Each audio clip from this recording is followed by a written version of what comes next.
there are blessings God gives you that are not meant to become announcements. There are doors He opens that do not need an audience. There are prayers He answers that you do not need to post. And there are financial blessings that should make you more humble, more responsible, and more grateful, not louder. Because when God puts something valuable in your hands, the greatest test is not always whether you can receive it. Sometimes the greater test is whether you can handle it without allowing it to change your heart. Deuteronomy 8:18 says, "But thou shalt remember the Lord thy God, for it is He that giveth thee power to get wealth." Notice where the Bible directs your attention, not toward the wealth, toward the God who gave you the ability to obtain it. Because money can change your circumstances without changing your character. But if you are not careful, it can also expose what was already hiding inside your heart. A financial blessing can reveal whether you have wisdom or merely desire. It can reveal whether you understand stewardship or simply enjoy possession. It can reveal whether you want to honor God or impress people. And this is why you must learn something that the world rarely teaches. Not every blessing needs to be announced. Some blessings need to be protected. Some victories need to remain private. Some increases need to be managed quietly. Because the moment you tell everyone what God has placed in your hands, you may invite opinions into something God entrusted to you. You may invite envy. You may invite unnecessary pressure. You may invite people who suddenly see you differently.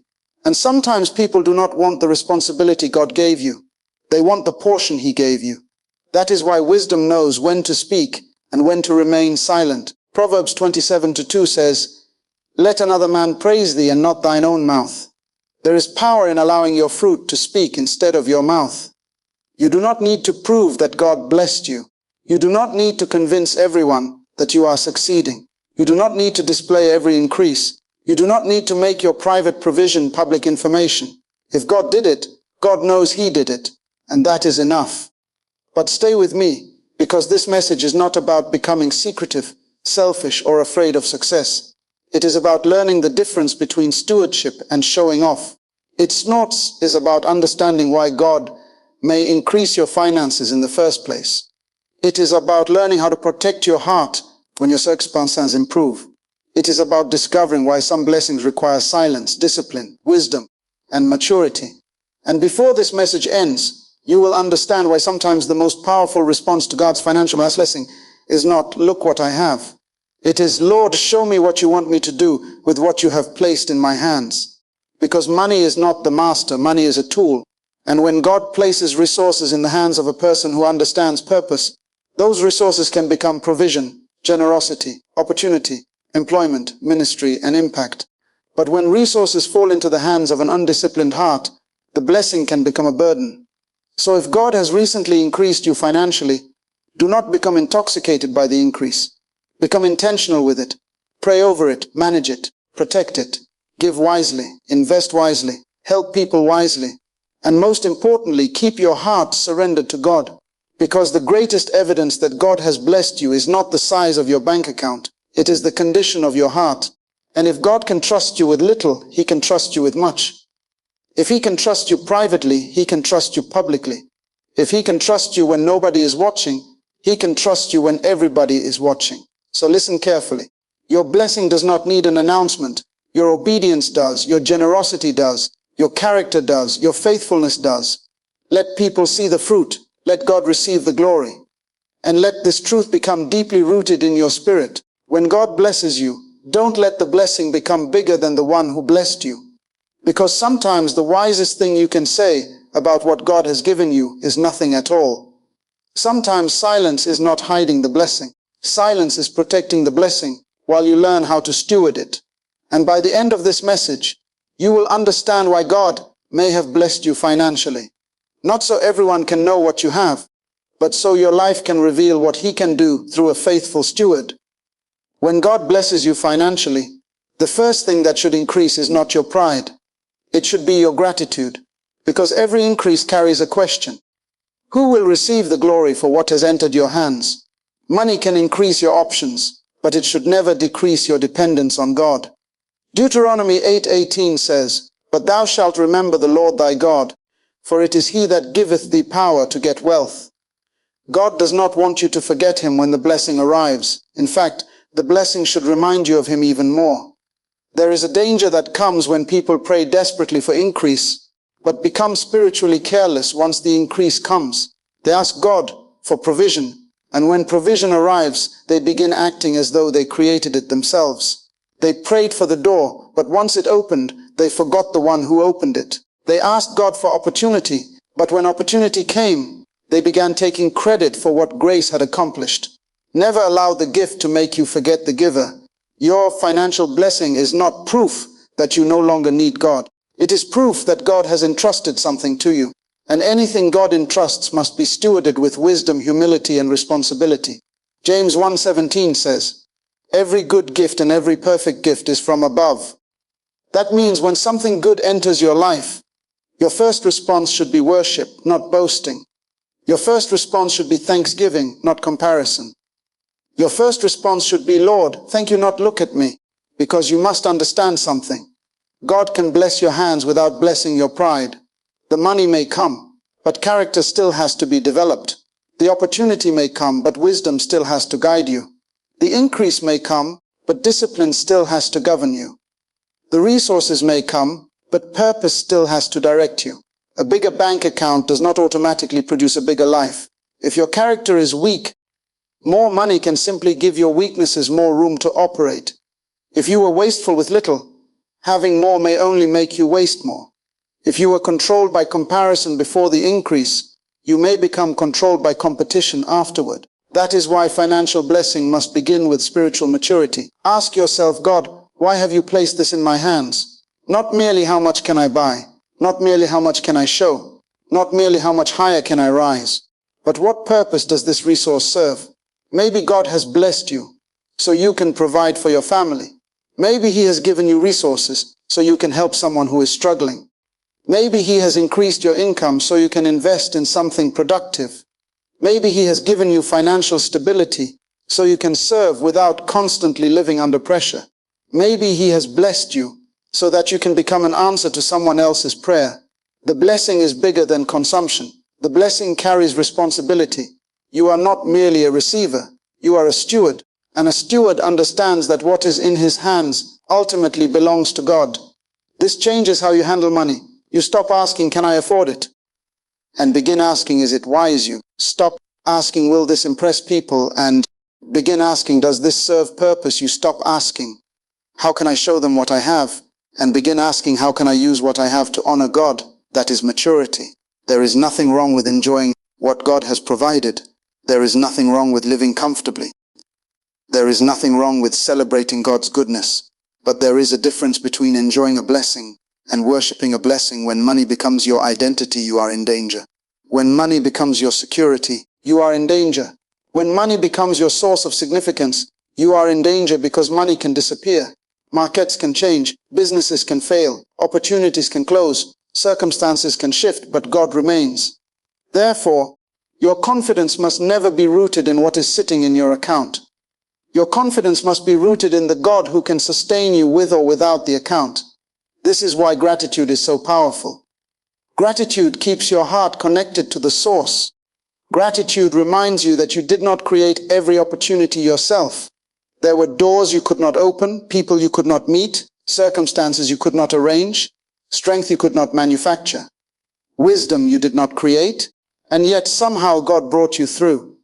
So when increase comes, remember the journey. Remember the prayers. Remember the seasons when you had less. Remember the moments when you wondered how you would make it. Remember the doors God opened. Remember the people He used. Remember the grace that sustained you. Never become arrogant about what you once begged God to provide. If God has increased you, let the increase make you more generous, not more arrogant, more disciplined, not more careless, more grateful, not more entitled, more useful, not more self-centered, more humble, not more boastful. The greatest proof of financial blessing is not how much you possess. It is how faithfully you steward what you possess. And sometimes gratitude is expressed through silence. You do not need to announce every financial victory. You do not need to tell everyone how much you make. You do not need to display every purchase. You do not need to prove that God has blessed you. Let your gratitude be private before your announcement becomes public. Go into your room and thank God. Kneel down and worship Him. Give Him credit. Ask Him for wisdom. Ask Him how to manage the increase. Ask Him how to use it. Ask Him how to remain humble, because the blessing becomes dangerous when your mouth becomes louder than your gratitude. Do not let your testimony become a trophy for your ego. Let it become evidence of God's faithfulness. There is a difference between saying God has been good to me and saying look how much I have. One gives glory to God. The other can easily redirect glory toward yourself. So check your heart. Why do you want people to know? Is it testimony or is it validation? Are you sharing because it can encourage someone or because you want someone to envy you? Are you celebrating God's goodness or are you trying to prove your worth? Those questions matter because the same blessing can produce two completely different outcomes depending on the condition of the heart receiving it. One person receives money and becomes proud. Another receives money and becomes a greater blessing. One receives influence and demands attention. Another receives influence and serves quietly. One receives abundance and forgets God. Another receives abundance and worships deeper. The blessing is not the final test. What you become after the blessing is the test. So if God has blessed you financially, do not be ashamed of it. Do not fear it. Do not worship it. Start, thank God for it. Use it wisely. Protect your heart. Give generously. Plan carefully. Remain humble. And never forget the source. Deuteronomy 8:18 does not simply tell you that God gives the power to get wealth. It commands you to remember Him. Remember Him when the money comes. Remember Him when the business grows. Remember Him when the opportunity arrives. Remember Him when the debt disappears. Remember Him when the account finally has enough. Remember Him when people begin recognizing you. Remember God, because the greatest financial victory is not having more money. It is having more responsibility without losing your relationship with God. It is having more resources without losing your humility. It is having more abundance without losing your compassion. It is having more influence without losing your character. And it is being able to look at everything in your hands and say, Lord, this came from you, and I will use it for you. That is the heart of a faithful steward. So when God blesses you financially, let your gratitude speak louder than your announcement. Let your generosity speak louder than your possessions. Let your character speak louder than your lifestyle. Let your faithfulness speak louder than your bank account. And above everything else, let your life testify that the blessing never became bigger than the God who gave it. There is a kind of wisdom that understands the power of silence. Not everything God gives you needs to become public information. Not every answered prayer needs an announcement. Not every financial increase needs to be explained. Not every opportunity needs to be revealed. Sometimes the blessing God places in your hands must first be protected in your heart. Just because God gave it to you does not mean God told you to tell everybody about it. Proverbs 12:23 says, "A prudent man concealeth knowledge, but the heart of fools proclaim foolishness." Wisdom knows what to reveal and what to conceal. Foolishness believes everything must be announced. There is a difference between hiding because you are ashamed and remaining private because you are wise. You do not hide God's goodness. You simply refuse to turn His goodness into a performance. Your financial life is not public property. Your income is not everybody's business. Your savings are not everybody's business. Your investments are not everybody's business. Your possessions are not everybody's business. And the moment you understand this, something powerful happens. You stop living for people's reactions. You stop wondering who will be impressed. You stop wondering who will become jealous. You stop wondering who will suddenly treat you differently. You stop feeling the need to prove that you are successful. You become free. Proverbs 4:23 says, "Keep thy heart with all diligence, for out of it are the issues of life." Notice that scripture tells you to guard your heart. Why? Because your heart is where motives develop. Your heart is where pride begins. Your heart is where comparison grows. Your heart is where greed can hide. And sometimes the danger is not the money itself. The danger is what the money can awaken inside you. You may have prayed for financial freedom, but financial freedom without discipline can become financial destruction. You may have prayed for abundance, but abundance without wisdom can become waste. You may have prayed for increase, but increase without humility can become pride. That is why God is concerned with the condition of your heart as much as the condition of your finances. When God gives you more, You need more wisdom, not necessarily more attention. You need more discipline, not more applause. You need more stewardship, not more display. You need more gratitude, not more comparison. The blessing should make you wiser, not louder. Think about Joseph. God gave him a dream before he gave him a position. But Joseph's journey teaches us that revelation, timing, and wisdom matter. There are things God shows you before the season arrives, when others are supposed to see them. That principle applies to many areas of life. Sometimes you need to let God develop something before you announce it. Let the business grow before you tell everyone. Let the investment mature before you display it. Let the opportunity become established before you make it public. Let the blessing become stable before you build your identity around it. Because premature announcement can create unnecessary pressure once everybody knows. Everybody has an opinion. Someone will ask how much you made. Someone will ask how you got it. Someone will expect you to pay for everything. Someone will compare themselves with you. Someone will feel entitled to what God entrusted to you. Someone may become jealous. Someone may begin treating you differently. And some people may not even want your blessing. They may simply want access to it. Wisdom does not give everyone a key to every room of your life. There are people you love who still do not need to know everything about your finances. That is not hatred. That is boundaries. Jesus himself taught principles of doing certain acts without seeking human recognition. Matthew 6 repeatedly warns against practicing righteousness merely to be seen by others. The principle is simple. Do not turn private obedience into public performance. If you give, give with the right heart. If you help someone, help without needing applause. If God provides for you, thank him without needing everyone to know the details. If God increases you, let him receive the glory. You do not need to make yourself smaller because you are afraid of people's opinions. But you also do not need to make yourself louder because you are desperate for validation. There is a balanced place called quiet confidence. You know God has blessed you. You know where your help came from. You know what he has placed in your hands, and you do not need to spend your life proving it. Secure people do not constantly announce what they possess. They know who they are. They know whose they are. They know their assignment, and they know their resources have a purpose. This is especially important because financial blessing can attract attention. Some people will celebrate you genuinely. Others will calculate what they can receive from you. You need discernment. Not everybody who suddenly loves your success loves you. Not everybody who congratulates your increase understands your responsibility. Not everybody who asks for help is entitled to what God gave you. Jesus said in Matthew 10:16, "Behold, I send you forth as sheep in the midst of wolves. Be ye therefore wise as serpents and harmless as doves. Be generous, but be wise. Be kind, but have boundaries. Be willing to help, but do not allow guilt to control your giving. Be blessed, but remain humble. Be successful, but remain teachable. Be financially secure, but remain dependent on God." Your blessing should not make you suspicious of everyone. It should make you discerning. There is also something else you must understand. You do not owe everyone an explanation for God's favor on your life. People may ask why you have certain opportunities.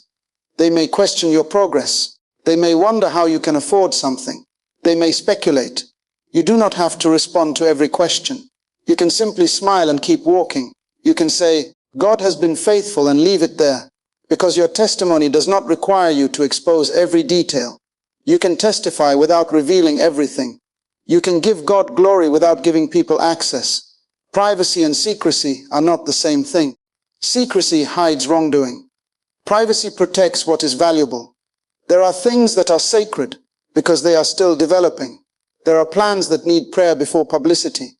There are resources that need stewardship before celebration.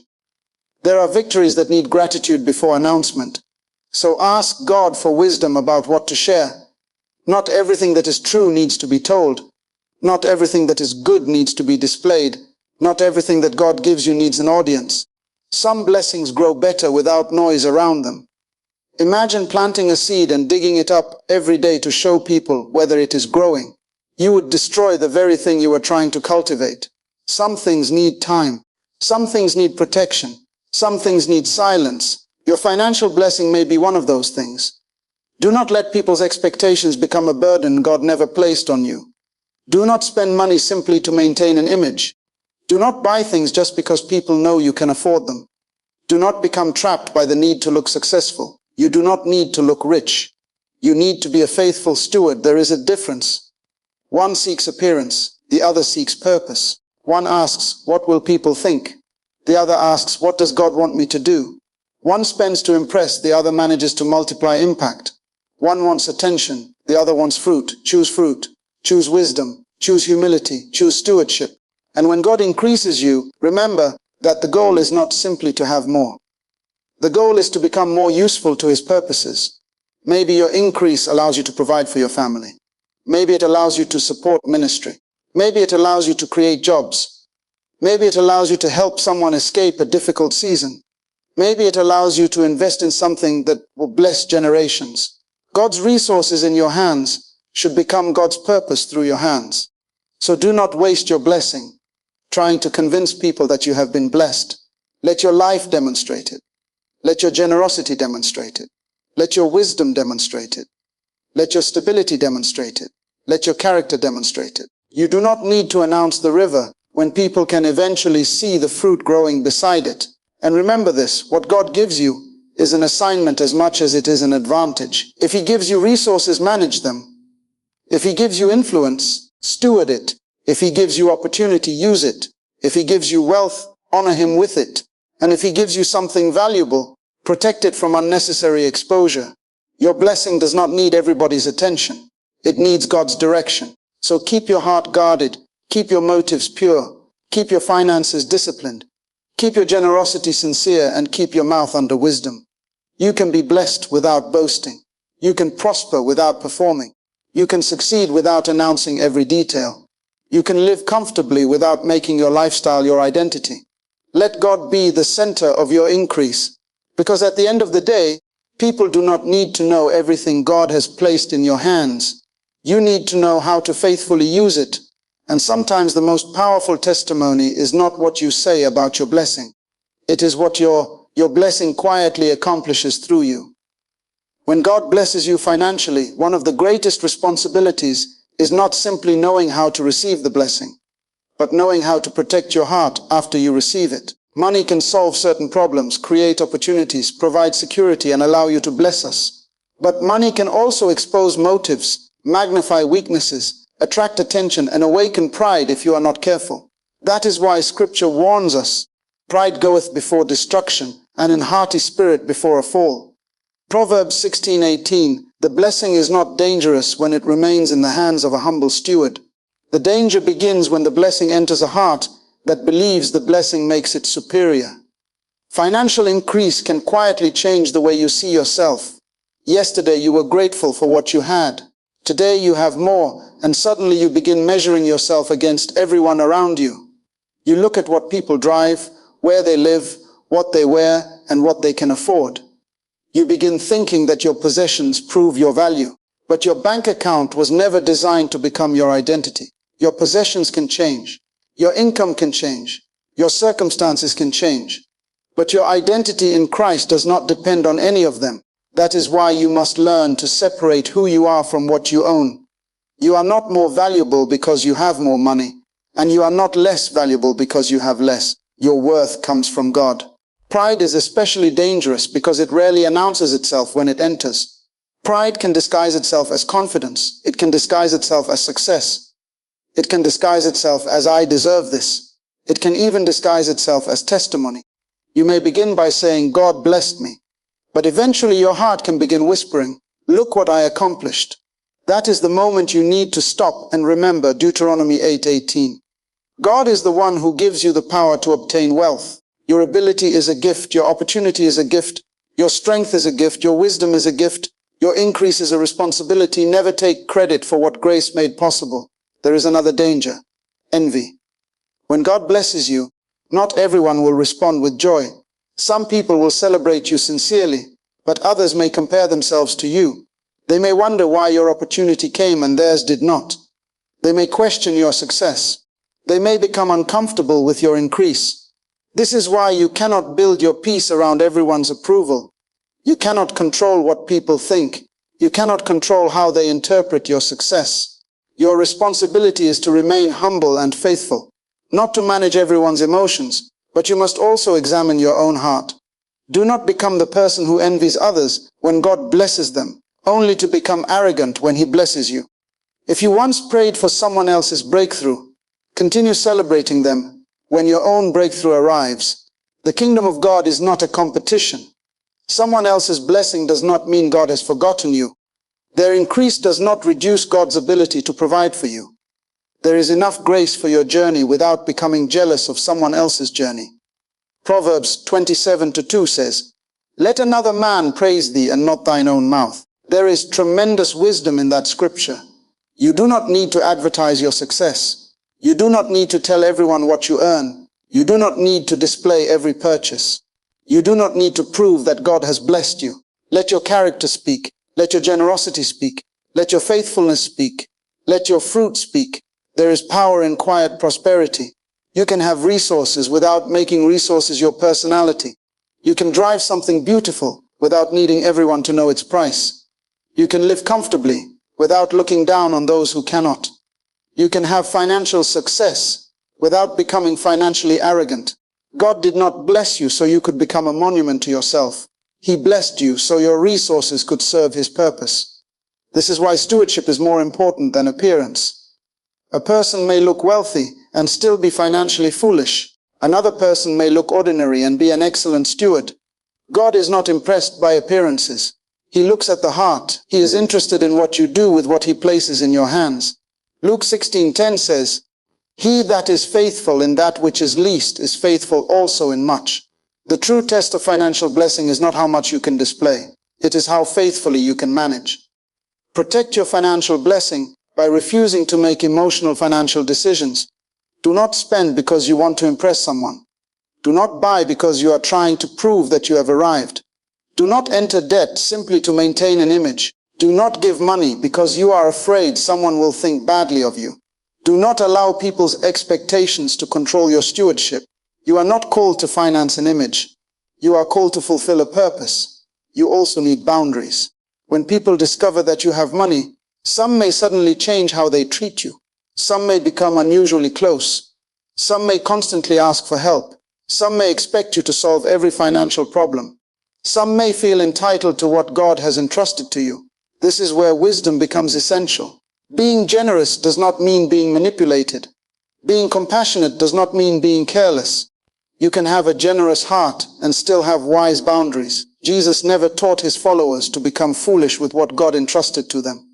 Generosity requires wisdom because stewardship requires responsibility.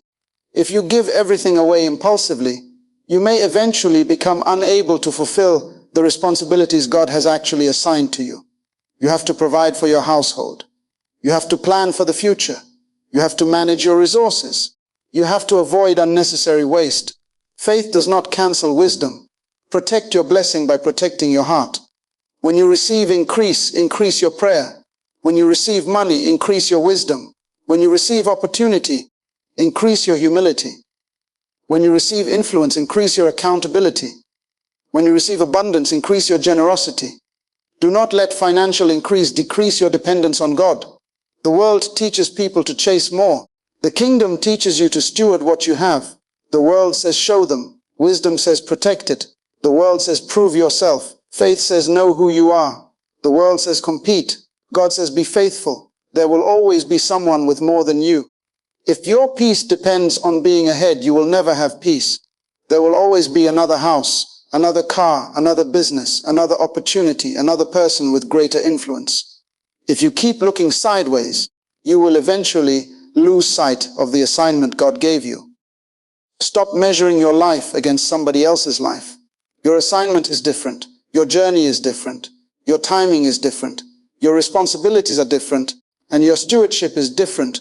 God may give one person millions and require them to manage millions.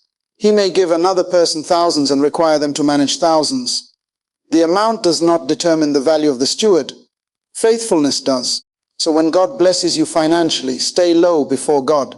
Stay teachable, stay prayerful, stay generous, stay disciplined, stay humble. Remember where you came from. But more importantly, remember who carried you there. Do not let your financial blessing become a reason to disconnect from people. Do not become arrogant toward those who have less. Do not assume that someone's financial condition reflects their spiritual condition. Jesus did not measure people by their possessions. Never allow money to teach you to look down on people God created. And when someone else succeeds, celebrate them without feeling threatened. Their testimony can become evidence that God is still working. Their open door does not mean your door is closed. Their harvest does not cancel your seed. There is no need for jealousy when your confidence is in God. You can bless others without competing with them. You can succeed without humiliating others. You can prosper without becoming proud. You can increase without losing your soul. That is the goal. Because what good is financial increase if you lose your peace? What good is a larger house if your heart becomes smaller?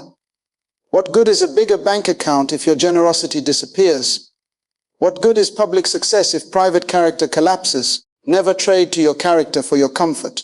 Money is useful, but it is a terrible master. Let God remain your master. Let money remain your servant. Use resources to accomplish purpose, rather than allowing resources to become your purpose. And when people notice that God has increased you, do not feel pressured to explain everything. You can simply say, God has been faithful. Then keep walking, keep working, keep serving, keep giving, keep praying, because your financial blessing was never meant to become a stage where you perform for people. It was placed in your hands as a stewardship before God. So guard your heart from pride. Guard your peace from comparison. Guard your finances from foolishness. Guard your generosity from manipulation. Guard your testimony from boasting. And guard your relationship with God above everything else. Proverbs 27:2 gives you a powerful principle. Let another person praise you instead of praising yourself. You do not have to announce what God is already able to demonstrate. If He blessed you, thank Him. If He increased you, honor Him. If He entrusted you, steward it. If He gives you more, remain humble. And if people never know the full details of what God has done, that is okay, because heaven knows, God knows. And ultimately, that is who you were living for all along. Let your financial blessing make you more useful, not more boastful. More generous, not more greedy. More humble, not more arrogant. More responsible, not more reckless. More dependent on God, not less. Because the greatest sign that God has blessed your finances is not that you have more money. It is that more money has not taken God out of your heart. God does not bless you merely so you can possess more. He blesses you so you can steward more. There is a difference between having resources and knowing what to do with resources. Many people pray for increase, but they do not realize that increase comes with responsibility. When God puts something valuable into your hands, He is not simply giving you an advantage. He is giving you an assignment. The question is no longer, how much do I have? The deeper question become, with what God has trusted me with. 1 Corinthians 4:2 says, moreover, it is required in stewards that a man be found faithful. Notice the word faithful. God does not first demand that you be wealthy. He demands that you be faithful. He does not first ask how impressive your resources look. He asks whether you can be trusted with them. A steward understands something a selfish person refuses to understand. What is in your hands is not necessarily for your hands alone. God may place money in your hands to provide for your family. He may place opportunities in your hands to create something useful. He may place influence in your hands so you can open doors for others. He may place financial increase in your hands so you can support work that advances His purposes. The resource may belong to your responsibility, but its ultimate purpose belongs to God. This changes everything. When you understand stewardship, you stop asking how much can I spend and begin asking how wisely can I manage this. You stop asking how can I make people notice what I have and begin asking how can what I have produce something meaningful. You stop treating money like a trophy and begin treating it like a tool, because money is a tool. Money can build, money can provide, money can create opportunity, money can support ministry, money can help families, money can fund education, money can establish businesses, money can help someone recover from a difficult season, but money can also be wasted. Money can feed pride. Money can create unnecessary pressure. Money can become an idol. Money can destroy relationships when it is handled without wisdom. That is why financial blessing requires financial maturity. Luke 16:10 says, he that is faithful in that which is least is faithful also in much. This principle destroys the excuse that you will become responsible when you finally have more. No faithfulness begins with what you have now. If you cannot manage a small amount, having a larger amount will not automatically make you wise. If you waste little, you can waste much. If you are careless with small opportunities, greater opportunities may expose your carelessness. If you cannot control your spending now, increased income may simply increase your spending. If you cannot give when you have little, having more may not make you generous. God watches your stewardship before He expands your territory. You may be asking God for millions, while God is watching how you handle hundreds. You may be asking for a larger platform, while God is watching how faithfully you serve where you are. You may be asking for greater influence, while God is watching whether you can handle the little influence already in your hands. Do not despise small beginnings. Small resources can reveal great character. A small amount managed wisely can become the foundation for something much larger. A small opportunity handled faithfully can become the doorway to a greater assignment. A small act of generosity can reveal a heart that God can trust. The issue is not always the size of the resource. The issue is the size of your stewardship. And this is where many people become distracted by appearance. They want to look successful rather than become responsible. They want to display wealth rather than develop wisdom. They want people to know what they possess rather than understand why they possess it. But God is not calling you to impress people. He is calling you to fulfill purpose.